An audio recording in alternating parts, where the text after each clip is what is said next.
Sem Franc Dolšek, rojen v Laškem, kjer sem hodil v osnovno šolo, v Celju pa sem obiskoval srednjo ekonomsko šolo. Po končani srednji šoli sem se zaradi gmotnih problemov zaposlil.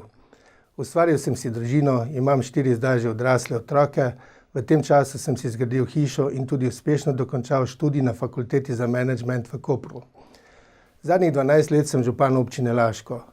Za kandidaturo v državni zbor sem se odločil, ker želim pospešiti nadaljevanje projektov in sicer na naslednjih področjih. Poplavna varnost z nadaljevanjem protipoplavnih ukrepov v Laškem in Rimskih Toplicah. Nadaljevanje infrastrukturnih projektov, kolesarske steze Celje, Laško, Zidani Most, Radeče v Posavje in proti Hrastniku v Zasavje.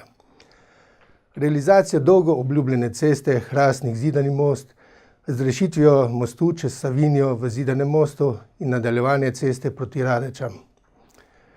Izgradnjo mostu in brvi čez Savinjo v Rimskih Toplicah z dokončanjem vseh infrastrukturnih projektov ob sanaciji železniške proge Celje-Zidani Most.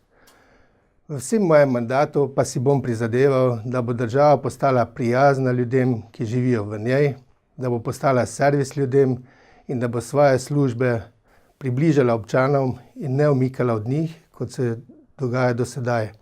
Tak primer je geodetska uprava in podobno. Lokalna uprava in država morata postati partnerki v zadovoljevanju potreb občanov in se skupnimi močmi z razpoložljivimi sredstvi narediti kar največ. Slovenija mora v celoti postati vrhunska turistična destinacija, za kar ima vse možnosti. Največja priložnost je na našem podeželju.